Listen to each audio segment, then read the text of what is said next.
Erik the Red was a famous Viking who often found himself getting into trouble. It wasn't always intentional, and he wasn't very good at conflict resolution. When he was banished from his home, he set sail on the open ocean and discovered a new world that he would name Greenland. Here, he would found settlements that would prosper, but when a priest went to check on the colony in the year 1350, what he found was truly mysterious. Erik the Red was born Erik Thorvaldsson in 950 CE in Rogaland, Norway. It is unknown who his mother was, but his father was a man named Thorvald Asvaldsson. Although his father was not rich or famous in the Viking world, his great-great-uncle happened to be a Viking by the name of Nadod, who is credited with the discovery of Iceland. This lineage of explorers may have sparked Erik's own adventurous spirit, setting him on the path to become one of history's most notable Vikings. Erik would take on the moniker the Red from a young age due to his red hair and fiery temper. It just so happened that Erik's father also had a bad temper. Eventually, his father's temper would get the best of him when the King of Norway exiled him on the accusation that he had slayed several people. This development would force them to pack up and move to Iceland, where they already had some extended family. Starting anew in Iceland was difficult, and Erik would mature and change because of it. The harsh Icelandic environment taught Erik how to be resilient and resourceful, something that would come in handy later on in his life. When Erik was 20, his father passed away. He would soon marry a woman named Thjothild Jorundsdottir. She was from a wealthy family, so the marriage proved advantageous for Erik, who had very little at this point in his life. To help them get started, his wife's stepfather gave the newlyweds some land, where Erik built a small homestead named Eriksstaðir, meaning Erikstead. They lived a modest life, and they would have 4 children together, 1 daughter and 3 sons. Their daughter was named Freydis, and their 3 sons would be Thorvald, Thorstein, and Leif Erikson, who would later become famous for being the first European to set foot in America. Their homestead was large enough that Erik took on several slaves, known as thralls, to work the fields for him. On one occasion, the thralls caused a terrible landslide on the property of Erik's neighbor, a man named Vathjof. When this happened, Vathjof was furious. Vathjof called upon his friend Eolf the Foul to take revenge on Erik. Eolf went and murdered every single one of Erik's slaves. Obviously, Erik was not pleased about this, and with his fiery temper, things quickly escalated. Erik went and killed Eolf and one of his accomplices. Eolf's kinsmen didn't take lightly to the slayings and complained to the king. Just as had happened to his father, the king banished Erik from his land. Luckily for them, they were not banished from the country, and Erik and his family would start a new life on a small island off the coast of Iceland. Here, Erik attempted to create a fresh start, but his fiery reputation followed him, and his interactions with neighbors were fraught with tension. Life continued on until another trouble arose. Erik had inherited a few ornamental pillars that happened to hold significant mystical value, something that his father had brought from Norway all those years back. While Erik was building his new home on the island, he asked a man named Thorgest to keep them safe for him. After he was finished, and when he went to retrieve his belongings from Thorgest, things didn't go smoothly.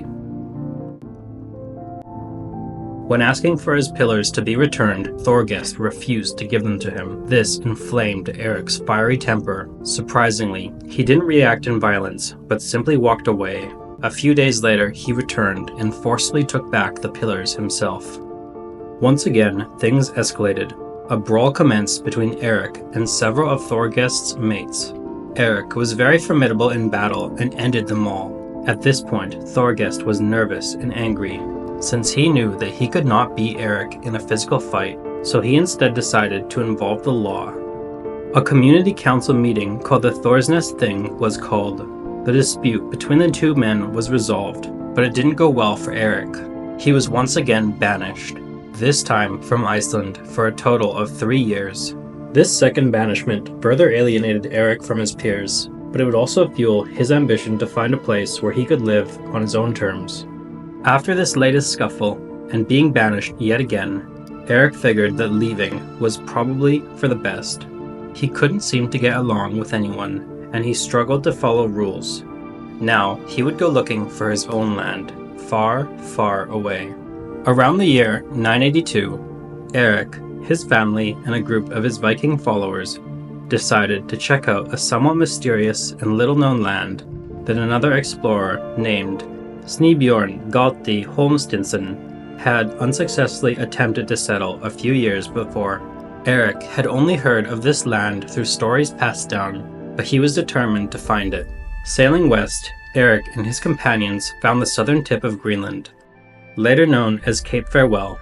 They then sailed up the western coast, eventually finding suitable land that was seemingly ice-free and similar to that of Iceland.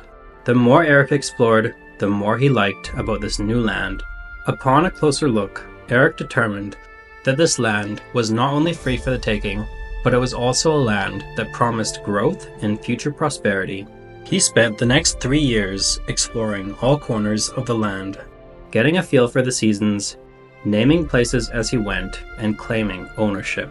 Although the land had not yet been officially claimed, it wasn't necessarily entirely uninhabited.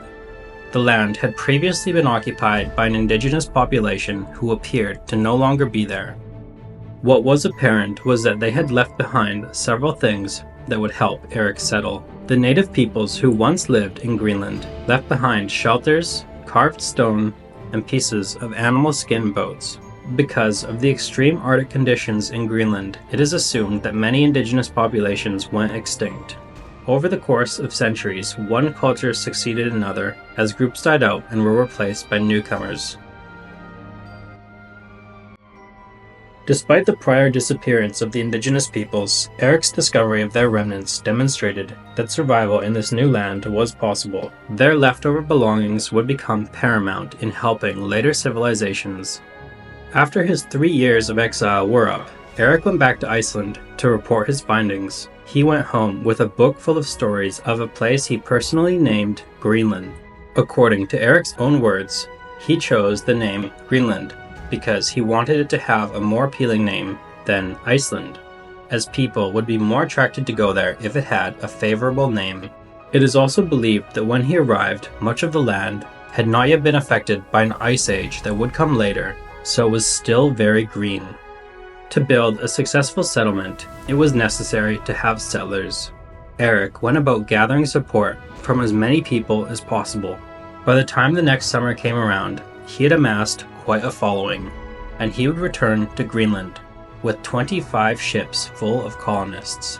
However, the seafaring journey would be treacherous, and only 14 ships carrying around 400 settlers would make it to Greenland safely. These colonists began their new lives in 2 places. An eastern settlement would be known as Østerbygd, and a western one would be called Vesterbygd. Over time, these 2 colonies would grow to between 2,500 and 5,000 people, with smaller villages between them. During the summers, when the weather was more favorable to travel, each settlement would send many men to hunt in Disco Bay above the Arctic Circle for food and other valuable commodities, such as seals used for rope, ivory from walrus tusks, and beached whales. Things were going well as they were now an established, self-sustaining, and prosperous colony, and Erik was the center of it all. He was now living like royalty and enjoyed the life of a paramount chieftain, a Norse ruler. Things were far better for himself and his family than they had been in Iceland. Instead of the frequent scuffles and problems with authority, they now lived on a massive estate in the eastern settlement and enjoyed great wealth. Erik's children, Thorstein, Thorvald, Leif, and Freydis, were entrusted to one of Erik's thralls, Turkur. Turkur took care of the kids, and they affectionately referred to him as their foster father. Freydis would grow up to become one of history's strongest female Vikings, and his son Leif would gain even more glory. Leif Erikson has historically been described as a wise, considerate, and strong man of striking appearance. When he grew up, he was requested by the King of Norway to serve as his retainer. Here in the Norwegian court, he converted to Christianity and was tasked by the Norwegian king to convert the people of Greenland as well. Erik, being a follower of Norse paganism, was very much against this. Nonetheless, Leif carried on. Leif, as well as his wife and mother, all became Christian.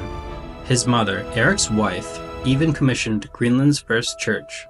Despite this, Erik still didn't convert.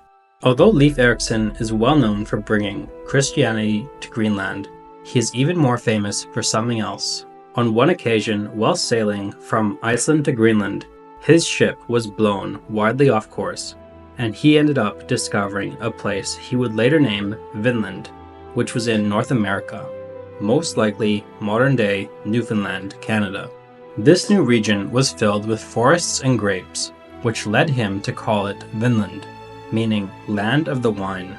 Leif returned home to tell everyone of his amazing new discovery.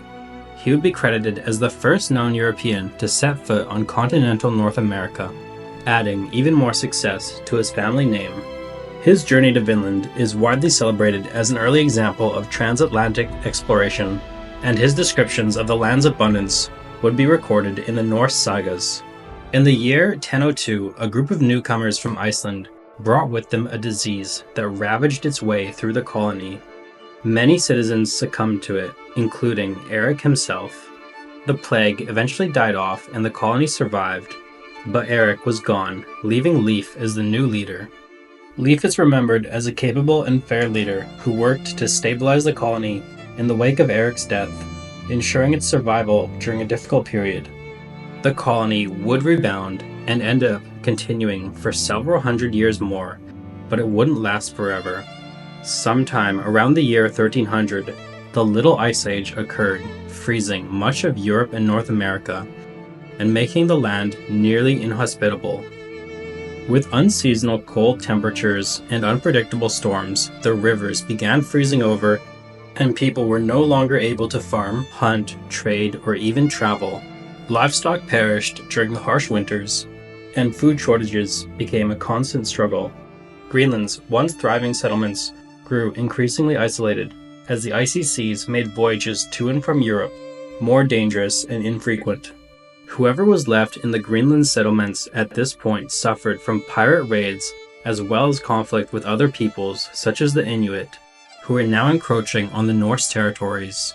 All these new troubles would lead to the colony's decline. In the end, the colony survived for 450 years in total before it eventually vanished due to the changing climate, among other issues. The collapse of the settlements marked the end of Norse expansion in the Atlantic. However, their final days are a complete mystery.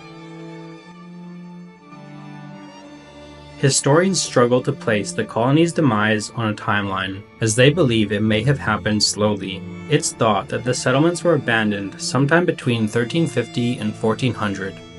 In 1350, a priest sailed over to investigate, and what he found was shocking.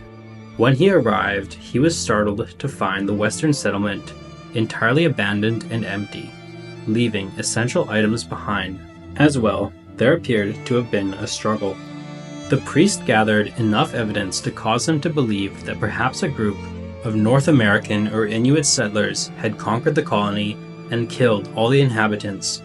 5 years later, the King of Norway and Sweden sent an expedition to Greenland to help any remaining settlers. Yet when they arrived, no one was found. Their reports noted the eerie silence of the settlements, with livestock roaming wild and homes left to decay in the harsh Arctic environment. The explorers surmised that famine, disease, or conflicts with indigenous groups may have contributed to the colony's fate. Further expeditions over the years yielded the same results, leading to the conclusion that there were no longer any Norse Vikings left in Greenland. While the colony did not survive, Erik the Red's legacy was not forgotten. His discovery of Greenland remains a crucial part of history, and his rags to riches story is one for the books.